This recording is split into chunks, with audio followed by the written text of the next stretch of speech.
Western Spring Television. Ours it is.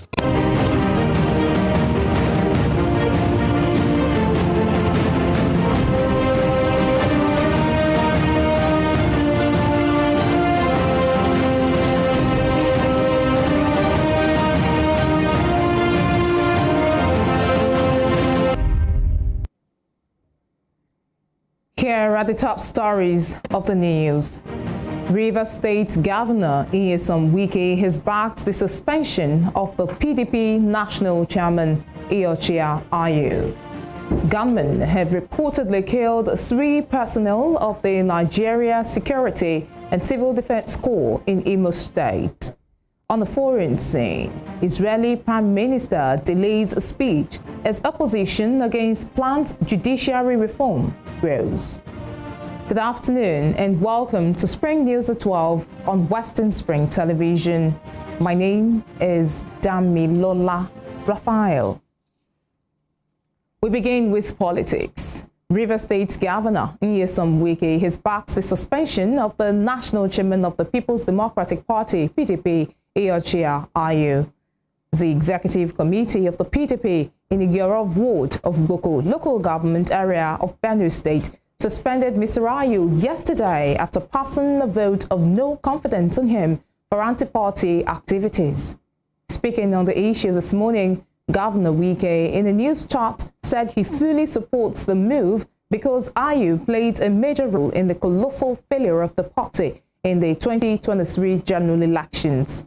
The Rivers State Governor noted that the former Senate President traded the party's victory as the polls for his own interest. The Rivers Governor further promised to support his suspension financially and in other ways, suggesting that the party needs new leadership. PDP didn't win. PDP didn't win. And it's what was look. He lost your unit as a national chairman of the party. You lost your award as national chairman of the party. You lost your local government as national chairman of the party. Not only did you take a distant third in the presidential election in your state, you also lost the states as per the governorship election. And they know the antics of Ayu.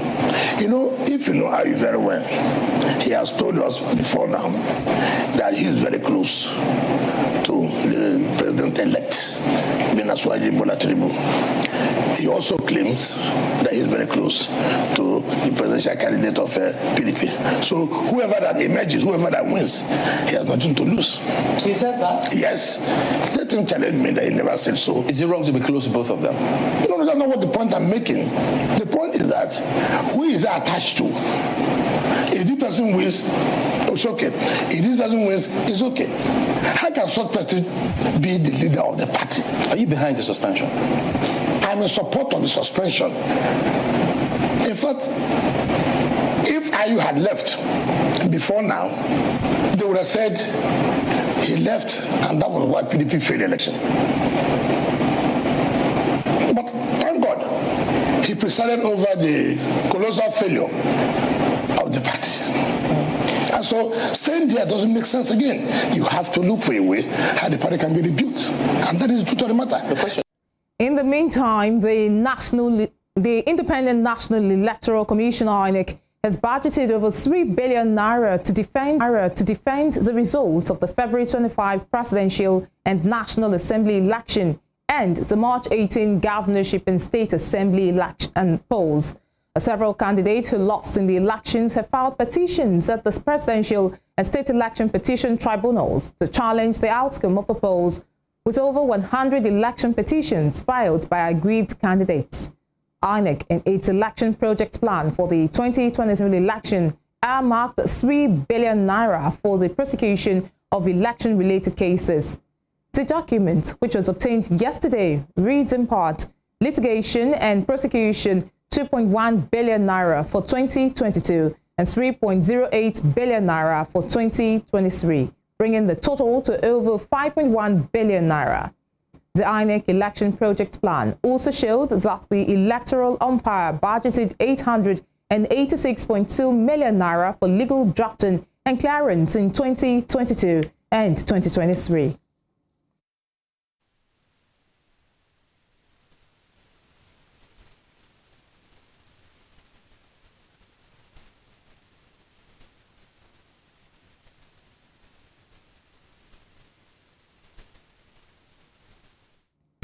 Ahead of the inauguration of the 10th Assembly, former governor of Zamfara State, Abdulaziz Yari, has declared interest in running for the office of Senate President. Mr. Yari said the North Zone deserves the Senate presidency since the region produced the highest number of votes for the All Progressives Congress, APC, in the presidential election. In the February 25th election, presidential candidates of the APC, Bola Tinubu, polled 2.65 million votes in the Northwest, the highest APC got in a geopolitical zone. Mr. Yari is expected to represent Zamfara West Senatorial District in the 10th National Assembly. The election has gone, and the same zone demonstrated the same what they are doing until took the lead in terms of producing votes to our now president-elect and to our party, despite the fact that some other people are thinking others about it. We have done our best, despite the challenges. Now, as the leader of that we have president from the southwest, we have the president from the northeast, and the northwest is waiting. What do you think? What do you think is going to happen there? You are the current president. We are looking for how we are going to lay a foundation for 2027, and that's the truth. Of course, God has lives, and He decides what to be done, but it's not plan. Not plan, that's plan to pay. We are from here. After winning the election, we're planning for 2027. So that's true. So therefore, how are we going to do the planning? We are proud of giving over 2.7 million votes. Northwest, without the president, without the vice president, with nothing. We took the lead. Yes. So I'll be surprised for anyone from part of this country to start seeing otherwise.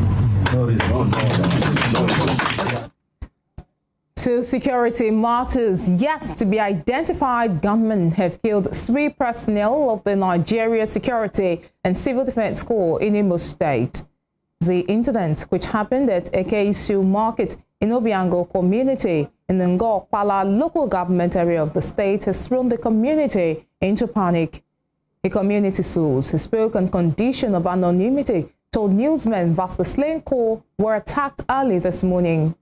He said that the NSCDC personnel were riding in a vehicle when they were ambushed and killed by their attackers, while noting that security operatives had taken over the community. The spokesperson for the State Police Command, Henry Okoye, who confirms the murder of the personnel, said security operatives had moved into the community and returned normalcy. He further promised to issue a statement on the incident later. In the meantime, the state police authorities have paraded 17 suspected political thugs for various offenses in the recently concluded elections in the state. Parading the suspects at the police headquarters in Lafia yesterday, the state public relations officer, Rahman Nansel, disclosed that they were arrested with arms and ammunition. He said some of the suspects were imported from Imo and the neighboring Federal Capital Territory, FCT, was the aim of disrupting the recent elections in the state. He revealed that a Toyota pickup vehicle and a Toyota Sienna SUV loaded with the suspected thugs were intercepted by the military in Umaisha, Toto local government area of the state on the eve of the March 18 election. Still in Nasarawa, the State Police Command has banned all forms of protest throughout the state. The State Police spokesperson, DSP Rahman Natsal, in a statement yesterday, said the command took the decision in order to prevent the breakdown of law and order and to sustain the peace currently being enjoyed in the state. According to him, the intelligence report on security in the state can no longer sustain any form of protest in the state. Consequently, the police advised parents and guardians to ensure their children and wards do not violate this order, as anyone caught shall be arrested and prosecuted accordingly. Meanwhile, the Department of State Services, DSS, says it has intercepted criminal gangs in various parts of the country, recovering different kinds of weapons from them. In a statement, the DSS spokesperson, Peter Afunaya, said the secret police carried out a joint operation with sister security agencies in Kogi State yesterday.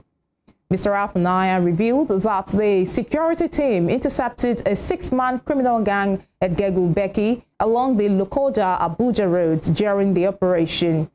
While the gang includes Colonel Al Suleiman retired, Barrister MK Aminu, Kabil Abdullahi, Isa Umar, Kadir Eche, and Adama Abdukarim, he disclosed that items recovered from the members include 1 pump-action rifle, 4 cartridges, 1 AK-47 empty shell, and the sum of 11,000 naira. The Nigerian army has again denied the Reuters report of its involvement in the abortion of 10,000 pregnancies, murder of children, and other sexual and gender-based violations. Chief of Army Staff Farouk Yahaya, while testifying before an investigative panel, challenged the international news agency to bring up evidence to substantiate its claim. According to him, the Nigerian army is concerned about fighting the insurgency and restoring peace in the northeast and could not have abandoned the course to engage in abortion of pregnancies. He said it appeared that Reuters was acting a script to rubbish their success against insurgency in the northeast. Testifying further before the 7-member panel chaired by Justice Abdul Aboki retired, the witness said while the military was buying arms to fight the insurgents, one would have expected to support the efforts. General Yahya further stated that many who are unhappy with their successes have resorted to tarnishing their image. In other news, a total of 922 cholera cases have so far been recorded in Nigeria, and 32 of them succumbed to the disease in 2023. This is according to the latest situation report obtained from the World Health Organization. The case fatality rate is at 3.5% as of March 5, 2023. The WHO noted that the data include the suspected positive rapid diagnostic tests and laboratory confirmed cholera cases. It said the case and death numbers presented are unreliable due to differences in reporting systems and underreporting. Cholera is an acute diarrheal illness caused by infection of the intestine with Vibrio cholera bacteria. One can get sick when they swallow food or water contaminated with cholera bacteria.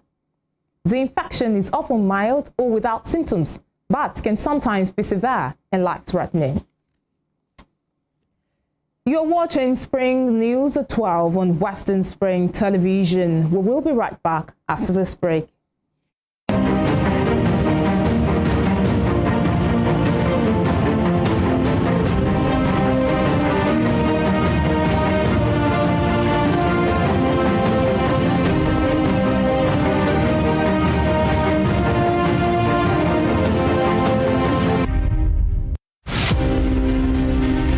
Samuel Ladoke Akintola was a frontal figure in the historical moves that birthed an independent Nigeria from colonial Britain. As a freedom activist, he deployed his wits, energy, intellect, and oratory skills to prepare the grounds for constitutional talks that eventually culminated in the country's independence in 1960. The 13th Ààrẹ Ọ̀nà Kakanfò of Yoruba land cut his teeth as a politician when he became a foundation member of Action Group, the dominant political party in the Western region, and was elected the party's parliamentary leader of opposition at the Federal House of Representatives. The crisis in the Action Group, which pitched Samuel Ladoke Akintola against his leader, was not only a sore point in his colorful political life, but a reversal of gains which characterized the exemplary leadership of Awolowo Akintola premiership. 23 years after his death, Oyo State University of Technology Ogbomosho was renamed Samuel Ladoke Akintola University of Technology to keep his memory alive.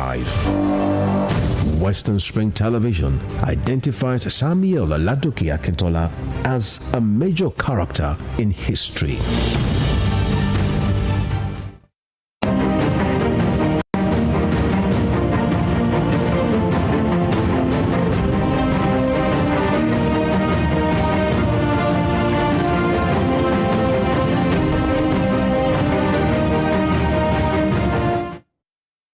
You're welcome back.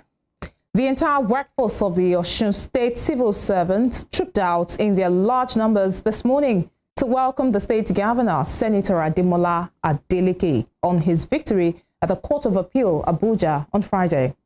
Amidst joy and gladness, as well as drumming and chanting of songs of thanks and victory, the civil servants could not hide their joy when the governor arrived at the state secretariat, Abiri. Western Springs Olayinka Ali was there and now completes the report.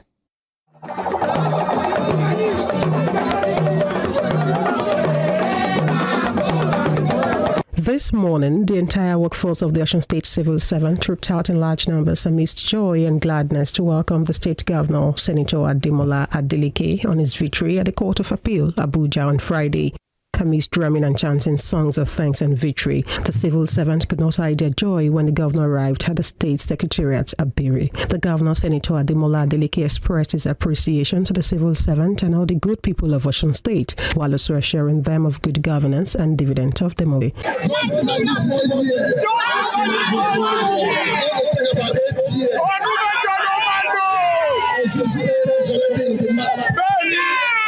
We see how a lot of something is tough for you. And I will not disappoint you. I love you for what you have done today. Chairman Nigeria Civil Service Union Osun State Chapter, Christopher Arakpashukwu, stated that the gathering was organized by the civil servant to thank God Almighty for the victory recorded at the appeal court. Well, let me start by appreciating God Almighty first. He is the one who has kept every one of us alive today. Yeah, what you just saw is a result of the outcome and the victory recorded at the appeal court, which Mr. Governor, Senator Ademola Nuruddin Jackson Adeleke recorded. And this was, let me say, is organized by the Osun State workers working here at Abiri to, appreciate God Almighty for the victory recorded at the appeal court. Mr. Arakpashukwu thereafter urged the entire workforce to support the administration of Governor Ademola Adeleke. And I want to put this straight, that this man is doing good. This man is doing great. This man has supported workers of Osun. And in less than 4 months that he came on board, workers, the atmosphere is clear. Workers are smiling. Backlogs of salaries, arrears are being paid by this current government. Salary as and when due are paid. Regular payment of pensions are well paid. What do you expect from this man? What do you expect? Even God Almighty says, appreciate me, then I will do more. It is when you appreciate people, then that means you are telling them you are requesting and demanding for more. We doing this, no one is forced to do this. You can see smile on the faces of workers of Osun. We want to make ourselves happy, and there's it for us to appreciate this man. Similarly, the Chairman Association of Senior Civil Servants of Nigeria and Chairman Trade Union Congress Osun State Chapter, Mr. Adekola Adebowale, thanked the Almighty that the Court of Appeal validated the election of Governor Adeleke and disclosed that the governor is loved by all the civil servants because of his good deeds. This morning, actually, it's an impromptu arrangement. We just want to thank God on behalf of Mr. Governor. Mr. Governor was charged with some issues on the tribunal during the last election, July 16 election. The first tribunal, he didn't get it right, but we are all free for him that this gentleman election and return him And then we are thanking God for us behalf because we have been so nice, good, and wonderful to the generality of the Osun State, most especially the workers. The Court of Appeal had on Friday upheld the election of Senator Ademola Adeleke as the governor of Osun State. Olayinka Ali, Western Spring Television News. Talking business now, a high court sitting in the Federal Capital Territory, Abuja, has issued an order attaching funds standing to the credit of the Oyo State government and its agencies in 4 banks. Justice A.O. Ebong issued the order while ruling on a motion ex parte for garnishee order filed by the ex-chairpersons and councillors led by Basharun Majid, Osun Ajuwon, and Idris Okushesi. Justice Ebong gave the ruling on the motion on March 2nd, and a certified copy of the judgment was made available to newsmen yesterday. The judge granted the garnishee order over the accounts for the purpose of settling the judgment debt outstanding in the sum of 3.37 billion naira awarded by the Supreme Court to the plaintiff. It was reported that the affected banks are First Bank, United Bank for Africa, Wema Bank, and Zenith Bank. The presiding judge further ordered the banks to show cause why the order should not be made absolute. And Russia may seek compensation over damage from last year's explosions on the Nord Stream gas pipelines. The pipelines, which connect Russian gas to Germany under the Baltic Sea, were hit by unexplained blasts last September in what Moscow called an act of international terrorism.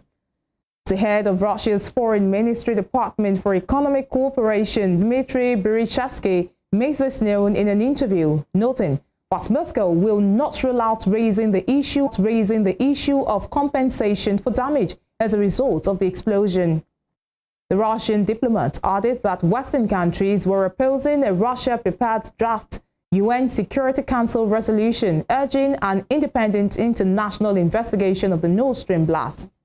September's explosions that hit the Nord Stream 1 and Nord Stream 2 pipelines rendered them inoperable and caused significant leaks of methane gas. Moving on, Germany's transport network will be at a near standstill today as 2 of the country's largest unions strike. Staff at airports, ports, railways, buses, and subways walked out shortly after midnight for a 24-hour stoppage. The 2 unions, Verdi and Eisenbahn and Verkehrsgewerkschaft, are demanding higher wages to help their members cope with the rising cost of living across the country. According to reports, Chief of Verdi, Frank Wernicke, describes the pay rise as a matter of survival for thousands of employees. However, Germany's Airports Association said about 380,000 air travelers would be affected by the strike, but it was beyond any imaginable and justifiable measure. Moving on to the foreign scene, Israeli Prime Minister Benjamin Netanyahu has reportedly delayed a planned speech as opposition to his contested plan to overhaul the country's judiciary grows. According to reports, the PM was expected to announce this morning that he was halting his plans, although his public statement was postponed after a coalition ally urged him not to back down. This comes as Israeli President Isaac Herzog called on the Prime Minister to immediately stop the legislative process. Mr. Netanyahu, during the recent legislative process, further triggered widespread protest and national strike by sacking his defense minister, Yoav Gallant, for objecting to judicial reforms. In Africa, Kenya Railways Corporation has suspended all its commuter train operations in its capital, Nairobi, ahead of an anti-government protest. The anti-government protest, which was scheduled to begin today, was called by opposition leader Raila Odinga to push for electoral reforms and reduction of prices of basic commodities. In a statement yesterday, the Kenya Railways management attributed the decision to unavoidable circumstances, adding that all its commuter trains would run as scheduled. The police chief yesterday banned the protest, but the opposition has maintained that the protest will be held within the law. Meanwhile, Kenya's Interior Ministry is proposing changes to security laws that will make it more difficult for people to hold protests. Burkina Faso authorities have ordered France 24 broadcast off air following an interview with the head of Al-Qaeda militant group's North Africa wing, Hakim. Burkina Faso's Minister of Communication, Jean-Emmanuel Ouedraogo, said in a statement that France is not only acting as a mouthpiece for these terrorists, but worse, it is providing a space for the legitimization of terrorist actions and hate speech. France 24 adds the interview with Hakim's leader Yazid Mebarek earlier this month after France killed his predecessor in an air raid. The relationship between Burkina Faso and France has soured since the coup in October last year. Burkina Faso expelled French troops who had been unsuccessfully fighting the Islamists, inviting Russian mercenaries in their stead. And talking sports, manager Antonio Conte has left Tottenham Hotspur by mutual consent after 16 months in charge. Tottenham are forced in the top flight but are out of all cup competitions. Conte had called the Spurs players selfish and criticized the club's culture in a remarkable news conference after their recent draw at Southampton. Conte's assistant, Christian Stellini, will step up as head coach for the rest of the season, with former midfielder Ryan Mason his deputy. In a statement, Chairman Daniel Levy said with the club's remaining 10 Premier League games, they have a fight in their hands for a Champions League place. He further called on everyone to step up to ensure the highest possible finish for the club and amazing loyal supporters. And before we end the news, here is a recap of our top stories. Rivers State Governor Nyesom Wike has backed the suspension of the national chairman of the People's Democratic Party, PDP, Iyorchia Ayu. Yet to be identified gunmen have killed 3 personnel of the Nigeria Security and Civil Defense Corps in Imo State. And on the foreign scene, we brought you news that Israeli Prime Minister Benjamin Netanyahu has reportedly delayed a planned speech as opposition to his contested plan to overhaul the country's judiciary grows. You can follow us on our social media handles on Facebook, Instagram, and Twitter at Western Spring Television. You can also watch us live on our YouTube channel at Western Spring Television. That ends Spring News at 12. I am Damilola Raphael. Thanks for watching. To have a good afternoon.